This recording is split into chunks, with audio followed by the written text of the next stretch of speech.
Welcome to Start to Finish Motherhood, a podcast for those thinking or already single mothers by choice, just looking for practical advice for navigating life's relationships. When you decide to have children on your own, it doesn't mean that you're completely alone. I'm Aisha Jenkins, and I'm partnering with you every step of your journey. I'm here today with a lovely guest. You might not know this about me, but I am one of a few Black employees. I consider myself part of the Black Employee Welcoming Committee in my office that I work out of. I'm that person where if I see a Black face, I'm going to smile, I'm going to wave, I'm going to jump up to make sure that you know that you're welcome here. I work in tech, so still majority white spaces. And I feel that it is my business, my honor, my privilege to reach out and extend a warm welcome to new Black employees because I was one at one point in time, and it always felt nice to feel welcome and to know that there's somebody there who's walked in your shoes before. When I met our first guest in person, I was in my office, and when I heard that you were coming to visit my regional office, I was so excited. You were coming to give a talk, and I knew that I needed to be there. So I made an appointment on my calendar to make sure that I was there. I was a little bit late getting to the room, so I didn't get a front row seat, but I got probably like a third row seat. And so it's just like, I was so excited. And I'm not even sure if I registered to you when you were giving the presentation. And I was just smiling, and I was so happy to see you there. I was so proud that you were there because it's a rarity in the niche market that we're in. It's a STEM profession. It's the highest level in our company. And to have you there representing, and I hate to put that pressure on Black women, but it felt like my sister was representing, and I was just like, I need to be there for it. So today I have with me Dawn Wright. Dawn Wright is a chief scientist, a keynote, an author, and altogether badass, and the first Black person to go to the deepest part of the ocean. Still, we're having firsts, which is mind blowing. But to me, Dawn is a mentor, a friend, a coworker, a fellow scientist, someone I greatly admire, and I only grew to appreciate you more over the past couple of years in terms of being a confidant, that someone I can go to where I'm just like, this can't be it. What should my next steps be? And you'll tell me, stay the course. You'll tell me, hold for now. And I've really appreciated that because you are one of those people who get to be in rooms that don't always have a lot of Black people in them. And so to have you take some of that time to give me those cues and that guidance, I've greatly appreciated it. So, Dawn, Oh, Aisha, thank you so much. I am truly honored to be here. And I saw you in the audience, and it gave me great encouragement and strength. So I am so blessed to be on your podcast. And for your listeners, I am that fellow IT professional with Aisha. I am also still a professor at Oregon State University. And when I was hired at Oregon State University and then left that post full time to come to Esri, I remained the only Black person on the faculty, on the tenure track faculty in my college at Oregon State University. So yeah, we are still in the era of first. I grew up in the 60s, and I thought this was all going to be solved by the time I got to college. Ooh, no, we are in some ways we are in the struggle, and this is a lifetime effort for us. And for those of us who are parents, you are my hero, Aisha, because of the beautiful young ladies that you are raising as a single mom. And my mom raised me as a single mom. I don't know how you do it. All I can manage is to raise my puppy dog. So that's my contribution to raise this dog who makes people happy. And so, okay, so Dawn's a dog mom. What's your dog's name? My dog's name is Riley. Riley is named after the daughter of Stephen Curry, the star point guard for the Golden State Warriors. And living in California, well, probably throughout the country, Riley, his little girl Riley, showed up with him in several TV commercials and just captured hearts everywhere. And so when my mother and I decided to get a new puppy, she said, well, you should name this dog Riley. We are both fans of the Golden State Warriors and of Stephen Curry in particular. So that's where her name comes from. And so we are currently in the process. We're about a year out from getting a family pet. We've decided on a dog. And so I have two girls. My daughter, my oldest, she'll be 9 this year, and the youngest will be 4 in a few months. And we've decided on a dog as a family pet. And Yeah. right now, my daughter is leaning toward a boxer or a boxer mix. Mm-hmm. And because she Googled and she said, what's a good dog for kids in a family? And she Mm-hmm. came up with boxer. And Oh, so we'll see how that pans out. But yeah. Well, well, I think that's wonderful. My next door neighbors had two boxers mhm, for quite some time. okay. And were they easy to manage? I have no idea. I've always had shelter dogs, Mhm. dogs with a mix, Yeah. and you don't know what their background is. But this time I had for years had heard about how wonderful golden retrievers are.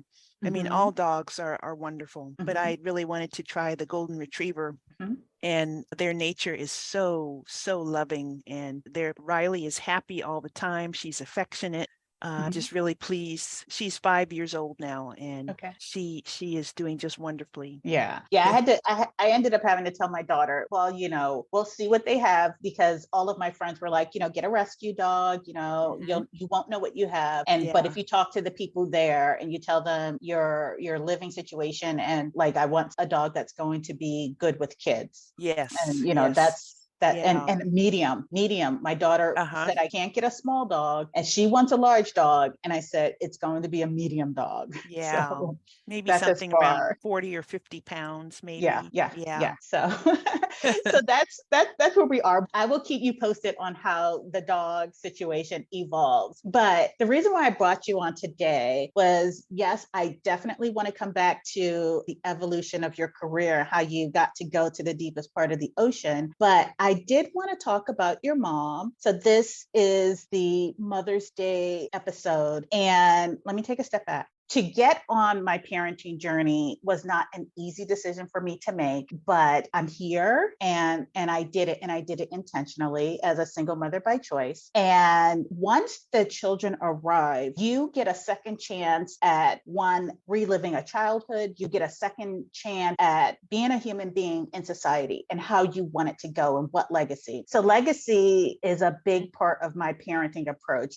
I want to raise, wonderful people in the world, but I also want them to look back and say, I had a wonderful upbringing, and my mom, these are the things that I really appreciate about my mom. And so when you let us know that your mom passed away and you were having a memorial service, to listen to you speak about your mom, I was like, now, how does one get to be remembered like that? And so I wanted to bring you on, and for you, if you could share a little bit about your mom, the way you shared it with us, because it was really touching. Yeah. So if you can kind of start Oh, there, and we'll go. yeah. Well, thank you. And I'll try to keep from crying. Because one of the things that we all, there's some things that we just never get over, Mhm. and we will always experience loss, the pain and the loss lessens. It gets smaller over time, but with people who are truly special in our lives, like our moms, like the way that I'm sure you will be to your daughters, Mhm. there's this presence and this assurance that is always there. And I think with my mother, she gave me a birthday card when I was 5 years old, and it was Batman and Robin, and I was already a Batman comic book fan at that young age. And the card said, "It's you and me against the world." And also at that time, there was a hit song, Helen Reddy. So this is going to date me. This was in the 60s. Helen Reddy had a hit song, "You and Me Against the World." Mhm. And we have just been good friends. I know there are situations where the parent has to be the authority figure, of course, but it's so nice when that authority figure can just be your friend too. So my mother had the perfect mix of being a leader, an authority figure, a protector, but also just my best girlfriend. And for us, we had that by necessity, because she had married someone who just completely failed. He was just, that just didn't work out. He was not a good father. He pretty much left us when I was 11, but he was even up to that point, he had not been a good father. And during that year where I got the birthday card from my mother, and it was "You and Me Against the World," she had just moved us to Canada. She was pretty much the leader of our family because she was getting the teaching positions at universities. And my father was a basketball coach. He wanted to play in the NBA and he got a tryout with the Detroit Pistons and he didn't make it. Certainly no shame in that, but he became a coach. He was a very successful high school basketball coach. And because of that, he could pretty much get a job coaching at the high school level wherever we ended up going. So she made the decisions in terms of what was the next step for our family. And so we were in Canada during that year. And he was just not around. Things were starting to really fall apart then. I could see it as a very little girl. I could see that I really only had one parent. And so when she said, it's you and me against the world, I was like, yeah, I'm in. Yeah, let's do this. And because I think she was a mother too, and I was a little girl, there's something very special about mothers and daughters. Of course, there's something special about fathers and daughters or mothers and sons, but I can only speak from my experience with the special situation that is a mother and a daughter. And she was able to pretty much be everything. It's all that I needed was a good mother. There were other men who came into my life, such as coaches. I was in basketball and track growing up, so I had some very good coaches. I had some very good teachers throughout my schooling. In fact, I remember it was so unusual to get a male teacher in elementary school, and we had a 5th grade teacher. I can almost remember his name, Mr. Matsuyama, because this was in Hawaii. So most of our teachers were Japanese, and our whole class was just excited that we were getting a male teacher. He was our 5th grade teacher, and he was wonderful and very nice role model. But anyway, me, that was the special relationship that I had with my mother as a single parent. Different circumstance, but single parent. And I think it was just the quality and the strength, her integrity, her character, especially during this time in the 1960s, where there were many universities, many scenarios throughout American culture, where if you were a single Black woman, there is no chance. And yet she, not only did she strike out, she went to Canada and she got a teaching position, and this university hired her. She used to always tell me that there are always, when a door, and I don't think this originated with her, but you know the saying, when a door slams in your face, there's always the window, and go through that window. She was very good at finding windows. Can I pause you there for a minute? Sure. So it sounds like you and your mom were already on a path to the non-traditional, right? And so because y'all were pioneers, single mom, one kid, a mom and kid family is what we call it, and just kind of going out and striking out in the world to wherever the adventures took you. And I'm curious because between your mom's lifespan and your lifespan, you're covering like a huge swath of history, right? And so did you encounter different types of dynamics from when you were in the States to when you moved to Canada to what you experienced in Hawaii in terms of how your family structure was welcomed or not welcomed? Well, Canada, we were only in Canada for 1 year, and I remember only good things about Canada. It's Canada. Especially recently, we now look to the north, some of us to our salvation. If things go south, if things just get intolerable here in the United States, given our political situation or whatever is going on in our country, maybe there's a place for us in Canada. I know, I've thought about that. Although the Canadians have their problems too, because it's the Indigenous people that they really have had trouble with and have mistreated, along with the way that we have treated our Indigenous people, the Native people, but that's another podcast. But we were welcomed there. It was a wonderful experience. And then when we moved to Hawaii was an eye-opener because Hawaii is known as this cultural and ethnic melting pot with all of these different groups, all of these different ethnicities of people there, the different mixtures of people in Hawaii. In fact, as a little girl, I remember in the schoolyard at recess, if you were new or if you introduced yourself, if you wanted to introduce yourself to someone else, you would say your name and then your ethnicity. Oh. So I remember like a little boy would say, my name is Kimo and I'm part Hawaiian, part Chinese, and part Filipino. And I used to say, well, what am I going to say?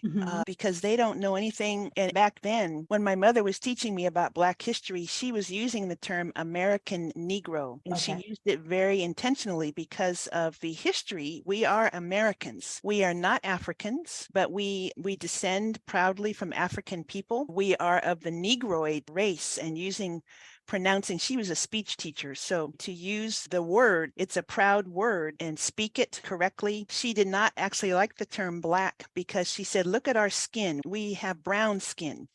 We are brown people, and we are a mixture. We are this color because we are a mixture of African slaves who were raped by their slave owners, or there were mixtures. There's probably Native heritage in there. There are all kinds of mixtures. And so the American Negro is a unique group of people, and be proud of that. So that's how I introduced myself. I said, my name is Dawn, and I'm part American Negro and part Indian, because we were trying to research background for a little bit. And we can only go back to my great grandmother's time, and only on my mother's side. At any rate, my experience overall in Hawaii was good after the first year. The first year that we were, the second year that we were there, the first year we were in Honolulu, and she was teaching at the University of Hawaii. She had gotten the post there. Honolulu is very cosmopolitan city. It's a city, and we were welcome there, blended in. Everything was wonderful. My father was playing semi-professional basketball and doing well, but then she was doing so well that they assigned her to one of the neighboring islands. So we moved to Maui, and back then Maui was extremely rural. Maui was nothing like the way that it is now as a major tourist destination. She had to start this program from scratch, a curriculum in speech communication. At any rate, we had some difficulty renting a house at first, and I was bullied in school. And my mother used to say, it's sort of like what's playing out on TV at this time with the race riots, Watts, and so forth. It's like the people here are seeing what's on TV, and they are putting that on us. We were the first Black family to move to Maui. And so people they'd never had Black people living in the community. But, our physical features, people used to think she was from Tonga or Samoa, because we have a lot of similarities with those people, or people from Fiji have a similar texture hair. So it was just ironic, and it was painful, but it only lasted for the first year, because we stayed there and contributed to the community. She became a very popular professor. My father became a very popular basketball coach. I loved being in school. In fact, I was bullied by an older boy who was not in my class. I was a second grader and he was a fifth grader. And I look back at him now, I say, shame on you. You should be ashamed of yourself. And I became a track star on the island, and I was on track to go to the 1980 Olympics. And I had acquired a coach, someone who was coaching me for free. And so I was well known on the island. By the time I got to high school, that guy ended up asking for my autograph. I don't think he remembered. He didn't remember you? He was the big bad fifth grader who bullied me as a little second grader. It's so interesting. I ran track too in high school. What were your events? I was a sprinter. The 400 meter was my event, and also the jumps. So I did high jump and triple jump. Oh my goodness. Oh, I would have loved to seen you in action. I was 100, 200 and long jump. See, yes. And I always admired 400 meter runners, because you have to be the strongest athlete to make 400 meters. It's a combination of sprinting and distance running. And it was hard. It is just the right distance to be absolute agony. So you are awesome. And triple jump.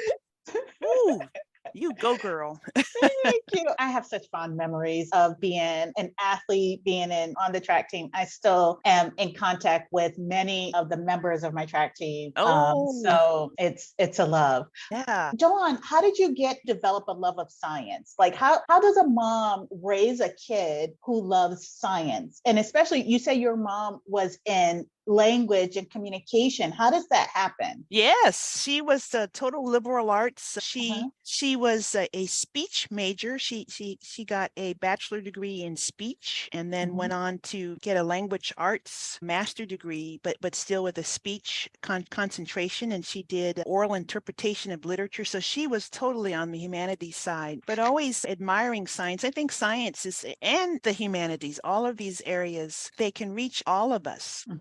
And so you can be a parent. If I had a child who wanted to be a writer or to make film or to be a historian, I would be all over that. I would love that. I would encourage that child because I so adored those subjects in school, even though I knew that I was not going to go into that area. But I loved my history classes. And so that's what she did. She just realized what my interests were, and I shared my interests with her. And she encouraged me. She said, let's go see this Disney film, or let's go to this museum.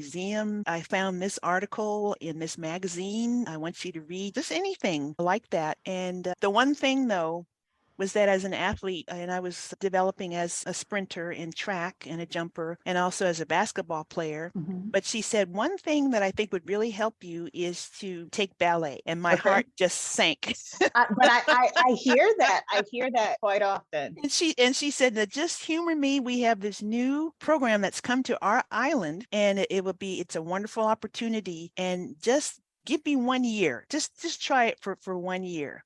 And then I won't press you further, but I just think it would really help you. It will help your running. It will help your overall poise and your flexibility for everything else. And she was right. And it turned out that I took ballet for 2 years. I stuck with it for 2 years. But other than that, she was completely behind me in everything that I was interested in, including my growing interest of oceanography, because living in Hawaii, the ocean, of course, is all around you and you can explore and it's just there. And so I love doing a lot of swimming and body surfing and collecting of rocks and shells. And we would go to Kala, which is the national park on the island, visit that volcano. But during that time, the undersea world of Jacques Cousteau was pretty much on every television screen every Sunday night. That was during the days when there were only 3 networks. And the whole country was unified in a way. It was really nice. The whole country was unified. We were getting the same news sources, the same 3 networks. There was no internet to speak of. There were no streaming. There was not, of course, nothing the way that it is today. But I was very enthralled with the undersea world of Jacques Cousteau, and I said, well, I want to do that. If there's a way to study the ocean, I would love to do that. So I'm going to try to find out how it's possible to do that. And over the next few years, Jacques Cousteau is not a scientist. He was really an underwater photographer and also a conservation activist. And he also invented scuba. So he was an engineer. And I really did want science. I loved science in school, along with all the other subjects, but I really loved science. And so that at age 8, I said, I want to become an oceanographer. So all right. So funny you say that, because when I was doing my undergrad, I was a biology major, chemistry minor. And one of the electives that I took was limnology, study of benthic ocean environments, right? And so some of my fondest memories is going out on Lake Erie, Presque Bay on the kayaks. We were gathering water samples to come back and look at the algae and the plankton and all of that stuff under the microscope. So I'm a city girl. I'm from New York. Right, originally. So kind of going that far north for school and being in that type of environment was totally different. But similar to you, I think I've always wanted and gravitated toward the sciences just out of curiosity. And funny, you mentioned rocks. I'm like, I was cringing because I was like, that phase never ends. Like, you're an adult, kids go through a stage where they are rock and stick collectors. And my and so, in my parenting groups, we ask, when will this end? And you're telling me never. No, I've got rocks on some rock samples on my shelf here.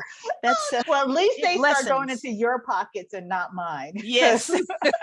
Okay, so take us through from 8, you knew that you had a love for sciences. Jacques Cousteau helped you to further refine that vision for yourself. Can you tell us how, talk a little bit about college, but also how did you get to the deepest part of the ocean? Oh, that's a big arc. I know. Well, let me see if I can lessen the distance. Mhm. Well, geology became a love of mine because I realized that, or I found out by actually sitting in a library, a real library, because my mother used to say, when you finish class, walk down the street to the library and wait for me there. That's a safer place for you to be, and it's a library, and I will pick you up. When I get off work, I will swing by the library, and that's where I will pick you up, because I would have to be at the library for an hour or so after school ended. So I couldn't just stay at the school. All the kids are supposed to be picked up right away. So I would walk safely a couple of blocks down the street to our local library, and I had an hour to kill. So I would go and read books about the ocean and also about going into space. And I would copy words that I liked, like atmosphere or octopus, that I just thought were cool words. I just copy them down into my little notebook, pretending to be a scientist, gathering data. I think that's what I was doing.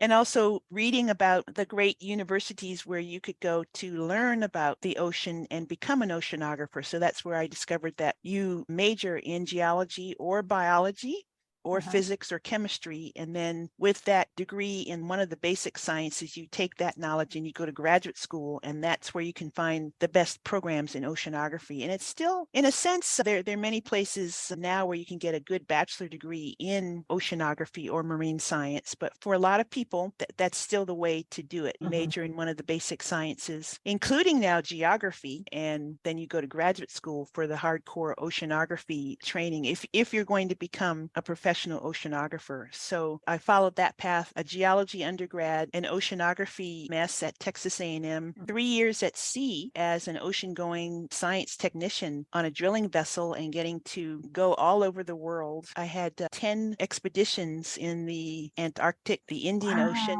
the Atlantic, and the Pacific. So that was a wonderful job. And then realizing that I wanted more schooling, so I went back to school and I did a PhD at UC Santa Barbara. And that's where the destiny with GIS was forged, because I learned about GIS there and also ended up doing a sort of like a double major, but it was a blended degree in physical geography and marine geology, and focusing on mapping the ocean floor with GIS, which is very straightforward now. But back then in the early 90s, people were like, you're doing what?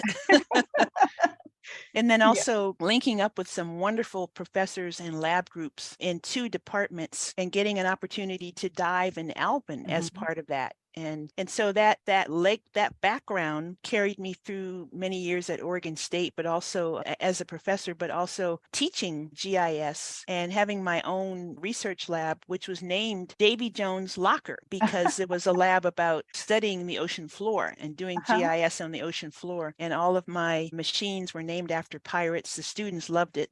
The lab had all kinds of pirate posters and decorations. And anyway, that led me to Esri, because I was recruited as a chief scientist at Esri.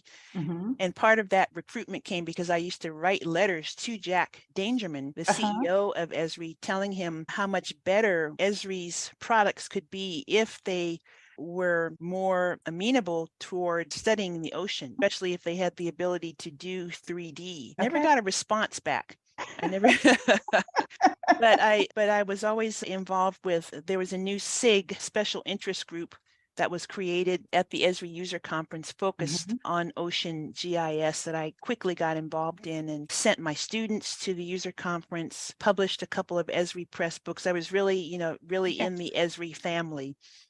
Till one day I got this letter from Jack and also from Scott Morehouse, who was the chief software architect at the time, asking me to consider coming to Esri as a chief scientist and being the liaison for Esri between all of the sciences. And now it's even even moved to social science. Yeah. Anyway, fast forward, there's been a lot of work to do that job at Esri and a lot of connections with some wonderful partners and projects, which led us to a partnership with Caladan Oceanic. And Caladan Oceanic is the organization that has made all of these fantastic discoveries and has taken this special submersible to the 5 deepest places in the ocean.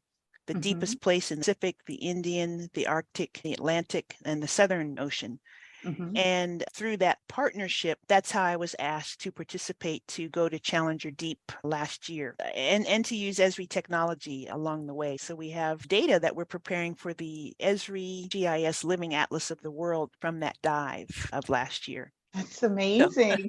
So let me pause and all right. When you announced that you had completed the Challenger Deep and your handle is Deep Sea Dawn, which I love, and I let you know that my daughter's a budding scientist. And so my daughter and I, we talked about you because we were sitting down and we had these National Geographic books where we talk about the different scientific professions. And she's just like, Black people are not geologists. I said, yes, they are. I said, Mom's a geologist. No, you're not. And I was just like, yes, I am. I work with a bunch of Black geologists, geographers. And so she's just like, no, you don't. So I was just like, yes, this is my friend Dawn. Dawn just went to the deepest part of the ocean, the first Black person to go. So we went on this journey with you. And then I reached out to you and like, my daughter's so excited. And you sent us trading cards. You sent us just a whole lot of memorable items. And so now, just from that spark, you sparked a flame that got me to talking to my daughter about professions in geography, geoscience, geostem. She took that information and she went to her school like a little virus.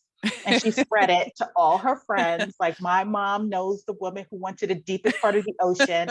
She took your trading cards and she showed it to her teachers. And it just, sparked an entire conversation amongst her and her classmates. And that's the value of diversity, diverse experiences. So she's able to take her mom being one of a few in a traditionally white space and having to demystify for her that, yes, there are Black people in this profession. And I know one. And then she's able to tell her friends about it. And she loves books. She went to the library one day and she got a book on oceanography. And she's like, look, Mom. I was like, what made you pick that book? She was like, because your friend is an oceanographer. And I was just like, so I had to make sure that I took a picture, but yes, that touched me. Let's talk a little bit about the work that you do with kids, because you're not just this untouchable chief scientist. You're like this real down to earth person who will get in with the kids and get muddy and dirty. Tell us a little bit about what you do with the K through 12 audience. Well, I don't really have a special program or organization or things structured. I get asked to do things with kids and I just love doing it. Yeah, I take cues from the K through 12 education team that we have at Esri, where they develop curricula and they're in the classroom with students. So they are K through 12 teachers. They are elementary school teachers or high school teachers in their backgrounds before coming to Esri. So it's always been a pleasure to work with them. But GIS Day has been a real catalyst, I think, for me and for a lot of people, because for many of us, well, I first learned about GIS Day, which is a special day. It's always the second week. It's always the Wednesday of November. So it's right in the middle of Geography Awareness Week. And I had entered a geography department for the very first time in my life, having been at UC Santa Barbara. And so UC Santa Barbara had at that time and still has a wonderful GIS Day program that sends the students out to local schools to tell them about GIS and to tell them about mapping. And so I signed up for that as a graduate student. And at that time, I had already had one dive in Alvin submersible, which is famous. A lot of people know about Alvin because it was used to take the first photographs of the Titanic once the wreck of the Titanic was finally discovered in the 1980s. At any rate, so I had that to talk about and to tell the kids about the ocean and how you go to the deepest parts of the ocean and how you make maps of the ocean. And so for kids, that is like, they're going to be interested in that. I already have a winning topic. And then to bring them like the shrunken styrofoam cups, that gets a kid every time. And so I also had discovered that talking to fifth graders was my jam. Fifth graders are old old enough to understand what you're talking about, but are young enough to not be so jaded. Sometimes high school or middle school audiences can be, but I really have not had a bad experience with any age group, but I seem to be able to communicate the best with fifth graders or fourth graders, fourth and fifth grade. All right. All right. I've got a soon to be fourth grader, and she'll eventually be a fifth grader. But Yeah. So recently with Challenger Deep was a wonderful opportunity because I had to do so many media interviews and got so many requests. And even through some of the articles that were printed in Black only or primarily Black audience magazines, then I started getting these requests by email. Can you come to our school? Mainly, can you come to our school? And of course, I don't have a program. I don't have an agent. I don't have the infrastructure around me to do that, but I just try to respond wherever I can. Or like when you sent me the information about your daughter, it's just little opportunities like that. And, send the trading cards and the stickers. And there's one little boy who wrote to me from New Mexico. He's in the National Society for Black Engineers Junior Club. For kids on the weekends, and they're called Justice Code, which I love. And he said, can you please come to Albuquerque, New Mexico and talk to us? And I said, oh my gosh, I would love to come to Albuquerque, but I just can't. I don't have the bandwidth in my schedule, but I will do a Zoom.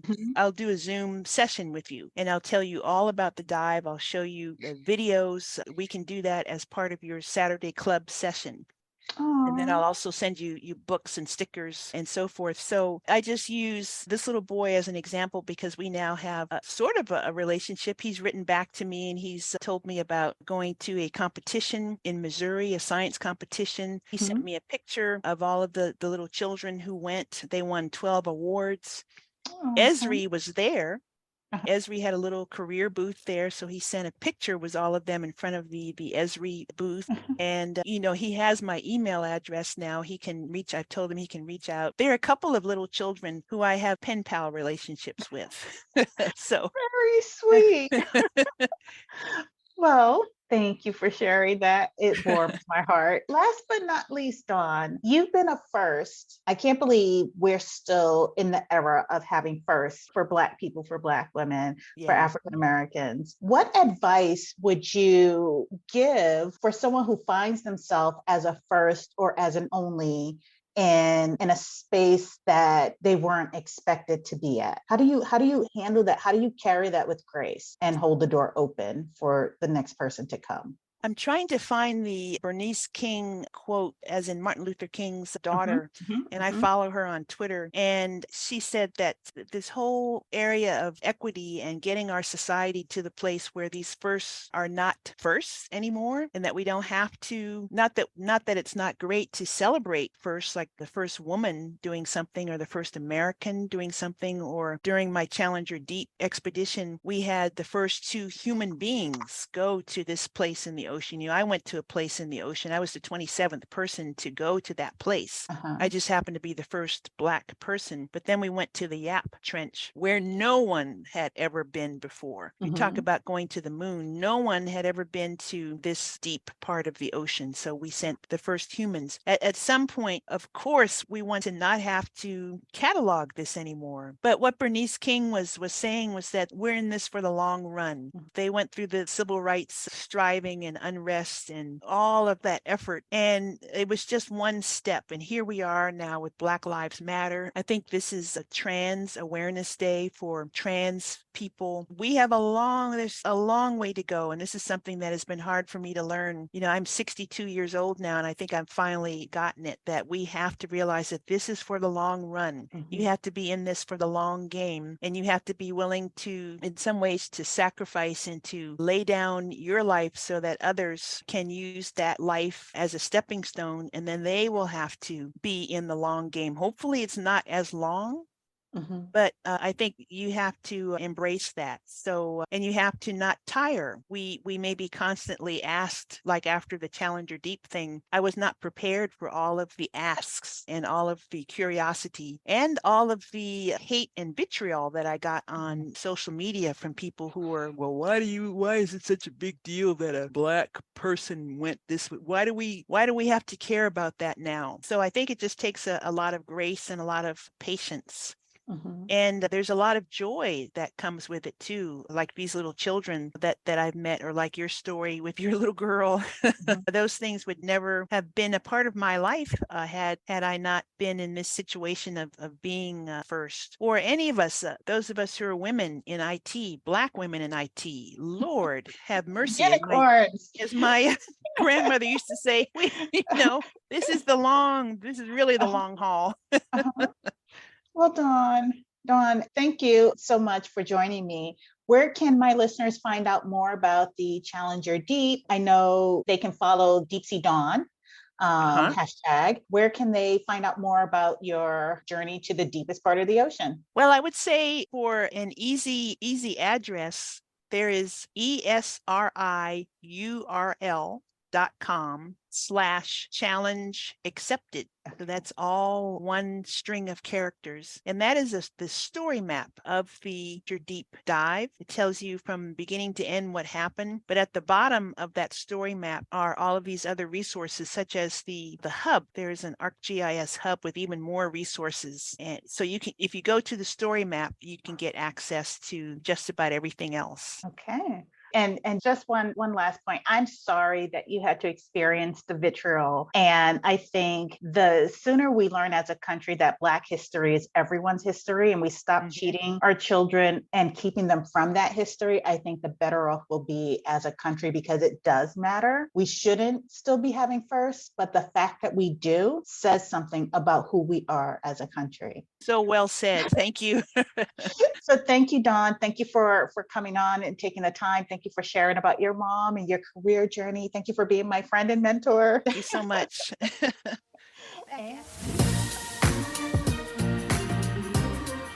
Thanks for listening to Start to Finish Motherhood with Aisha. If you want to keep the conversation going, follow Start to Finish Motherhood on Instagram, or email me at aisha@starttofinishmotherhood.com. If you love this episode, please share it with anyone who's thinking of becoming a single mother by choice, anyone who's already parenting as a single mother by choice and just looking for advice on navigating it all, or a friend or family member who's looking to support someone else's single mother by choice journey. Until next time, bye now.